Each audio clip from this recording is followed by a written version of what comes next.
14. The goatskins for the Spanish leather. Baldini remembered now.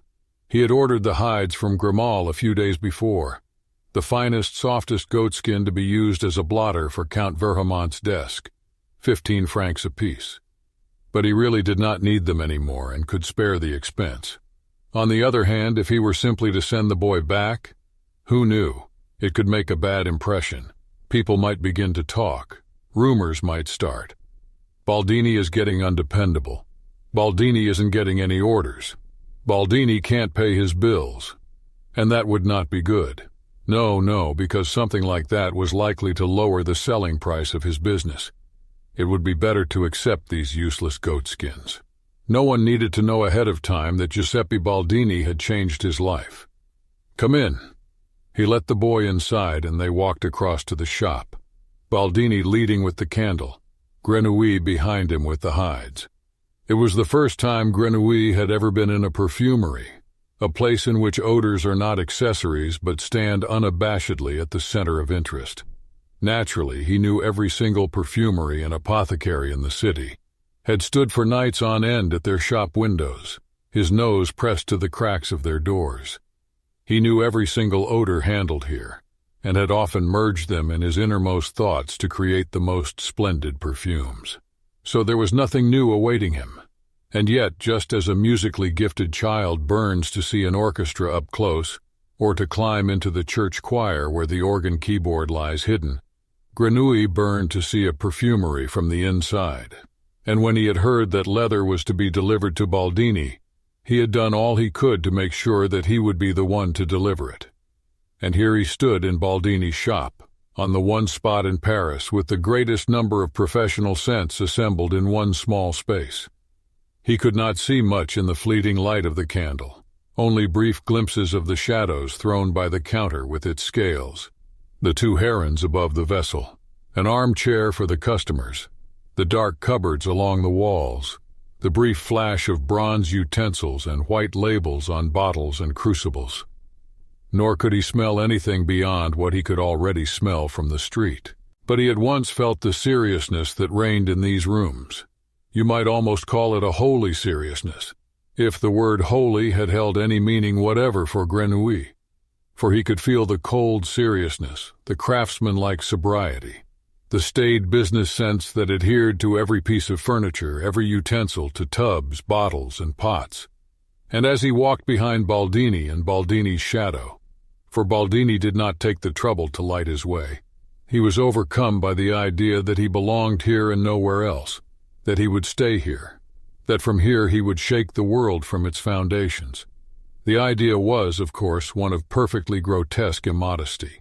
There was nothing, absolutely nothing, that could justify a stray tanner's helper of dubious origin, without connections or protection, without the least social standing, to hope that he would get so much as a toehold in the most renowned perfume shop in Paris. All the less so since we know that the decision had been made to dissolve the business. But what had formed in Grenouille's immodest thoughts was not, after all, a matter of hope, but of certainty. He knew that the only reason he would leave this shop would be to fetch his clothes from Grimal's, and then never again. The tick had scented blood. It had been dormant for years, encapsulated, and had waited. Now it let itself drop, for better or for worse, entirely without hope. And that was why he was so certain. They had crossed through the shop. Baldini opened the back room that faced the river and served partly as a storeroom, partly as a workshop and laboratory where soaps were cooked, pomade stirred, and toilet waters blended in big, bellied bottles. "There," he said, pointing to a large table in front of the window. "Lay them there." Grenouille stepped out from Baldini's shadow, laid the leather on the table, but quickly jumped back again, placing himself between Baldini and the door. Baldini stood there for a while. He held the candle to one side to prevent the wax from dripping on the table, and stroked the smooth surface of the skins with the back of his fingers. Then he pulled back the top one and ran his hand across the velvety reverse side, rough and yet soft at the same time. They were very good goatskins, just made for Spanish leather. As they dried, they would hardly shrink. and when correctly paired they would become supple again. He could feel that at once just by pressing one between his thumb and index finger. They could be impregnated with scent for 5 to 10 years. They were very, very good hides. Perhaps he could make gloves from them, 3 pairs for himself and 3 for his wife, for the trip to Messina. He pulled back his hand. He was touched by the way this work table looked. Everything lay ready, the glass basin for the perfume bath, the glass plate for drying, the mortars for mixing the tincture, pestle and spatula, brush and parer and shears. It was as if these things were only sleeping because it was dark and would come to life in the morning. Should he perhaps take the table with him to Messina? And a few of the tools, only the most important ones? You could sit and work very nicely at this table. The boards were oak and legs as well, and it was cross, braced so that nothing about it could wiggle or wobble. Acids couldn't mar it, or oils or slips of a knife. But it would cost a fortune to take it with him to Messina, even by ship, and therefore it would be sold. The table would be sold tomorrow, and everything that lay on it, under it, and beside it would be sold as well. Because he, Baldini, might have a sentimental heart, but he also had strength of character, and so he would follow through on his decision, as difficult as that was to do. He would give it all up with tears in his eyes, but he would do it nonetheless, because he knew he was right. He had been given a sign. He turned to go. There at the door stood this little deformed person he had almost forgotten about. "They're fine," Baldini said. "Tell your master that the skins are fine. I'll come by in the next few days and pay for them." "Yes, sir," said Grenouille, but stood where he was, blocking the way for Baldini, who was ready to leave the workshop. Baldini was somewhat startled, but so unsuspecting that he took the boy's behavior not for insolence but for shyness. "What is it?" he asked. "Is there something else I can do for you? Well, speak up." Grenouille stood there cowering and gazing at Baldini with a look of apparent timidity, but which in reality came from a cunning intensity. "I want to work for you, Maître Baldini. Work for you here in your business." It was not spoken as a request, but as a demand. Nor was it really spoken, but squeezed out, hissed out in reptile fashion. And once again Baldini misread Grenouille's outrageous self, confidence as boyish awkwardness. He gave him a friendly smile. "You're a tanner's apprentice, my lad," he said. "I have no use for a tanner's apprentice. I have a journeyman already, and I don't need an apprentice. You want to make these goatskins smell good, Maître Baldini? You want to make this leather I brought you smell good, don't you?" Grenouille hissed, as if he had paid not the least attention to Baldini's answer. "Yes, indeed," said Baldini. "With Amour and Psyche by Pellicier?" Grenouille asked, cowering even more than before. At that, a wave of mild terror swept through Baldini's body. Not because he asked himself how this lad knew all about it so exactly, but simply because the boy had said the name of the wretched perfume that had defeated his efforts at decoding today. "How did you ever get the absurd idea that I would use someone else's perfume to—" "You reek of it," Grenouille hissed. "You have it on your forehead, and in your right coat pocket is a handkerchief soaked with it. It's not very good, this Amour and Psyche. It's bad.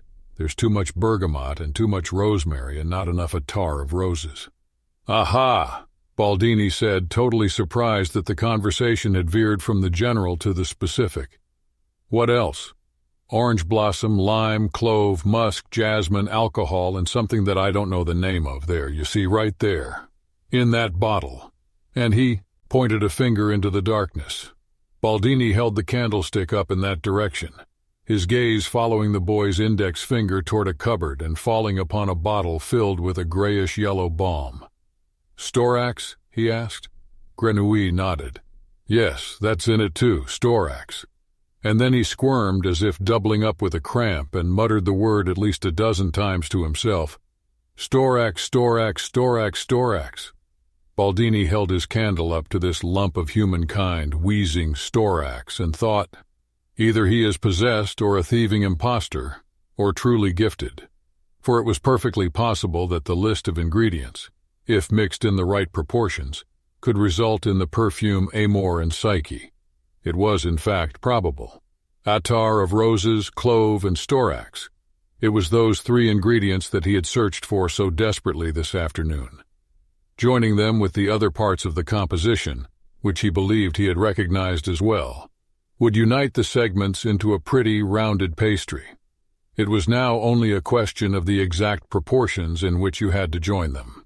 To find that out, he, Baldini, would have to run experiments for several days, a horrible task, almost worse than the basic identification of the parts, for it meant you had to measure and weigh and record, and all the while pay damn close attention, because the least bit of inattention, a tremble of the pipette, a mistake in counting drops, could ruin the whole thing. And every botched attempt was dreadfully expensive. Every ruined mixture was worth a small fortune. He wanted to test this mannequin, wanted to ask him about the exact formula for amour and psyche. If he knew it, to the drop and dram, then he was obviously an impostor who had somehow pinched the recipe from Pelissier in order to gain access and get a position with him, Baldini. But if he came close, then he was a genius of scent, and as such provoked Baldini's professional interest. Not that Baldini would jeopardize his firm decision to give up his business. This perfume by Pelissier was itself not the important thing to him. Even if the fellow could deliver it to him by the gallon, Baldini would not dream of scenting Count Veramont's Spanish hides with it. But he had not been a perfumer his life long, had not concerned himself his life long with the blending of scents, to have lost all professional passions from a moment to the next. Right now he was interested in finding out the formula for this damned perfume, and beyond that in studying the gifts of this mysterious boy, who had parsed a scent right off his forehead. He wanted to know what was behind that. He was quite simply curious. "You have, it appears, a fine nose, young man," he said once Grenouille had ceased his wheezings, and he stepped back into the workshop, carefully setting the candlestick on the work table. "Without doubt, a fine nose, but—" "I have the best nose in Paris, Maître Baldini," Grenouille interrupted with a rasp. "I know all the odors in the world, all of them. Only I don't know the names of some of them, but I can learn the names. The odors that have names, there aren't many of those. There are only a few thousand. I'll learn them all. I'll never forget the name of that balm, Storax. The balm is called Storax. It's called Storax." "Silence!" shouted Baldini. "Do not interrupt me when I'm speaking. You are impertinent and insolent. No one knows 1,000 odors by name.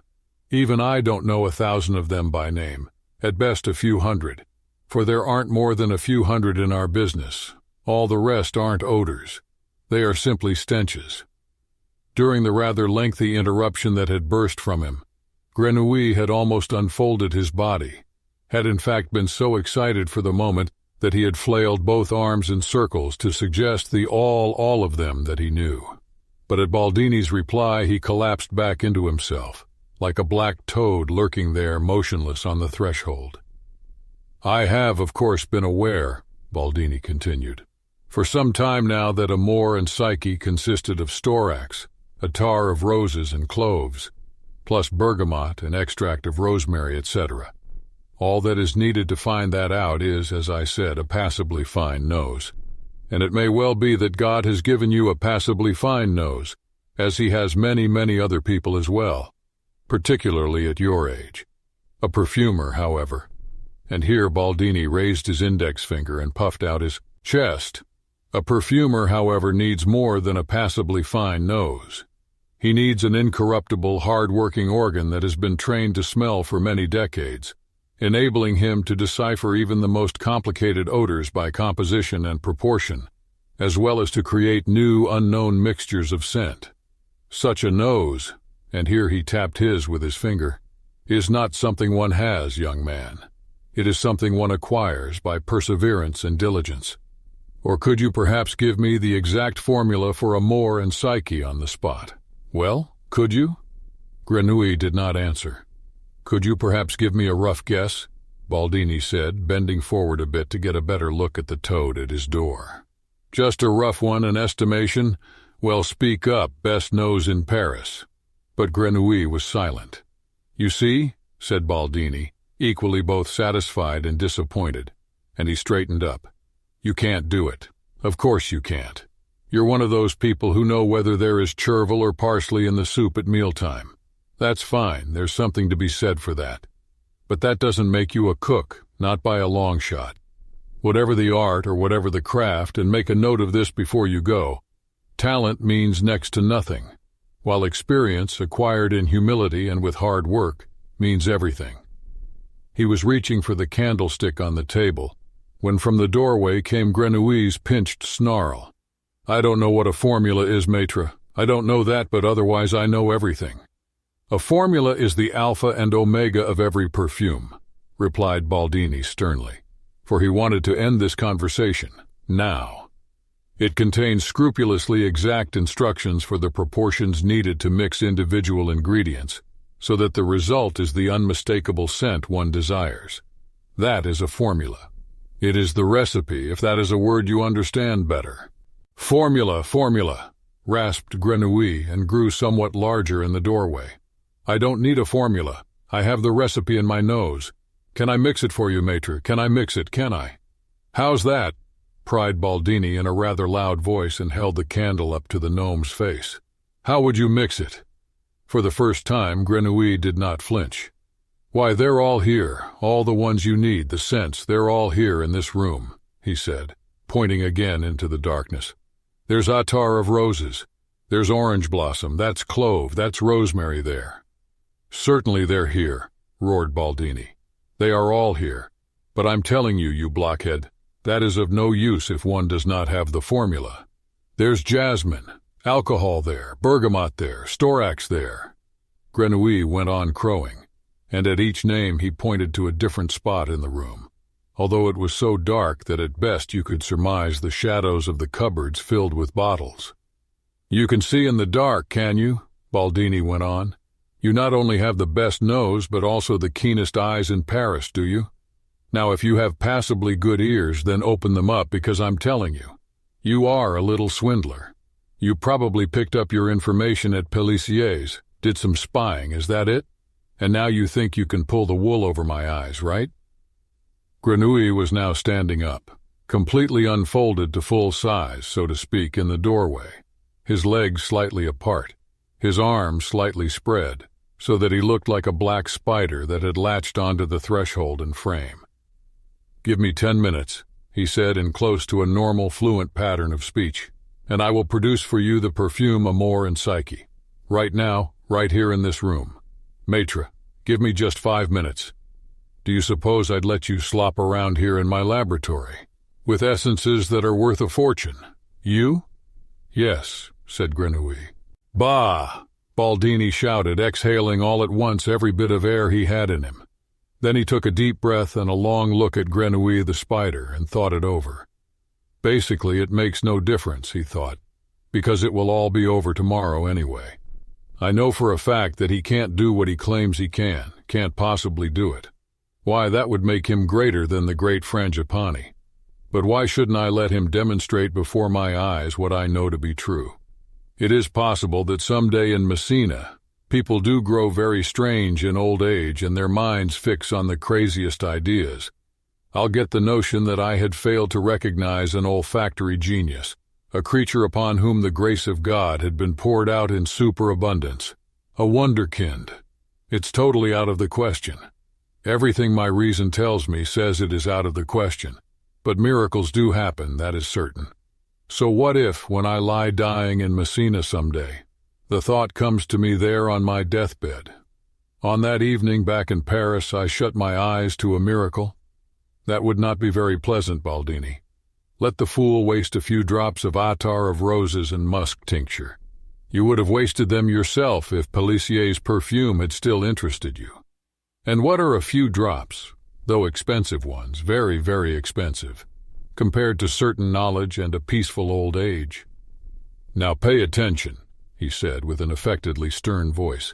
Pay attention, What is your name, anyway? Grenouille, said Grenouille. Jean-Baptiste Grenouille.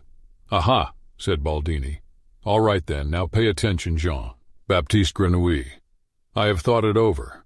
You shall have the opportunity now, this very moment, to prove your assertion.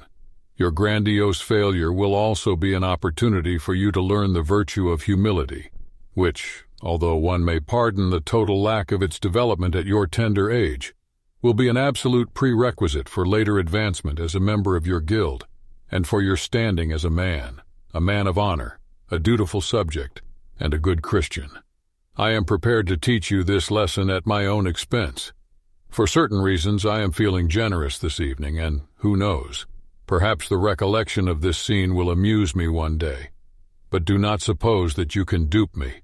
Giuseppe Baldini's nose is old, but it is still sharp enough immediately to recognize the slightest difference between your mixture and this product here. And at that, he pulled the handkerchief drenched in amor and psyche from his pocket and waved it under Grenouille's nose. Come closer, best nose in Paris. Come here to the table and show me what you can do. But be careful not to drop anything or knock anything over. Don't touch anything yet. Let me provide some light first. We want to have lots of illumination for this little experiment, don't we? And with that he took 2 candlesticks that stood at the end of the large oak table and lit them. He placed all 3 next to one another along the back, pushed the goatskins to one side, cleared the middle of the table. Then, with a few composed yet rapid motions, he fetched from a small stand the utensils needed for the task: the big-bellied mixing bottle, the glass funnel, the pipette, the small and large measuring glasses, and placed them in proper order on the oaken surface. Grenouille had meanwhile freed himself from the doorframe. Even while Baldini was making his pompous speech, the stiffness and cunning intensity had fallen away from him. He had heard only the approval, only the yes, with the inner jubilation of a child that has sulked its way to some permission granted and thumbs its nose at the limitations, conditions, and moral admonitions tied to it. Standing there at his ease and letting the rest of Baldini's oration flow by, he was for the first time more human than animal, because he knew that he had already conquered the man who had yielded to him. While Baldini was still fussing with his candlesticks at the table, Grenouille had already slipped off into the darkness of the laboratory with its cupboards full of precious essences, oils, and tinctures, and following his sure, scenting nose, grabbed each of the necessary bottles from the shelves. There were 9 altogether: essence of orange blossom, lime oil, attars of rose and clove, extracts of jasmine, bergamot, and rosemary, musk tincture, and storax balm, all quickly plucked down and set at the ready on the edge of the table. The last item he lugged over was a demijohn full of high, proof rectified spirit. Then he placed himself behind Baldini, who was still arranging his mixing utensils with deliberate pedantry, moving this glass back a bit, that one over more to one side, so that everything would be in its old accustomed order and displayed to its best advantage in the candlelight, and waited, quivering with impatience, for the old man to get out of the way and make room for him. "There," Baldini said at last, stepping aside. "I've lined up everything you'll require for, let us graciously call it, your experiment. Don't break anything, don't spill anything. Just remember, the liquids you are about to dabble with for the next 5 minutes are so precious and so rare that you will never again in all your life hold them in your hands in such concentrated form." "How much of it shall I make for you, maître?" Grenouille asked. "Make what?" said Baldini, who had not yet finished his speech. "How much of the perfume?" rasped Grenouille. "How much of it do you want? Shall I fill this big bottle here to the rim?" And he pointed to a mixing bottle that held a gallon at the very least. "No, you shall not," screamed Baldini in horror, a scream of both spontaneous fear and a deeply rooted dread of wasted property. Embarrassed at what his scream had revealed, he followed it up by roaring, "And don't interrupt me when I am speaking either." Then, in a calm voice tinged with irony, he continued, "Why would we need a gallon of a perfume that neither of us thinks much of? Half a beakerful will do, really, but since such small quantities are difficult to measure, I'll allow you to start with 1/3 of a mixing bottle." "Good," said Grenouille. "I'm going to fill 1/3 of this bottle with amor and psyche. But, Maître Baldini, I will do it in my own way. I don't know if it will be how a craftsman would do it. I don't know how that's done, but I will do it my own way." "As you please," said Bydini, who knew that in this business there was no your way or my way, but one and only one way, which consisted of knowing the formula and using the appropriate calculations for the quantity one desired, creating a precisely measured concentrate of the various essences, which then had to be volatilized into a true perfume by mixing it in a precise ratio with alcohol, usually varying between 1 to 10 and 1 to 20. There was no other way that he knew. And therefore what he was now called upon to witness, first with derisive hauteur, then with dismay, and finally with helpless astonishment, seemed to him nothing less than a miracle. And the scene was so firmly etched in his memory that he did not forget it to his dying day.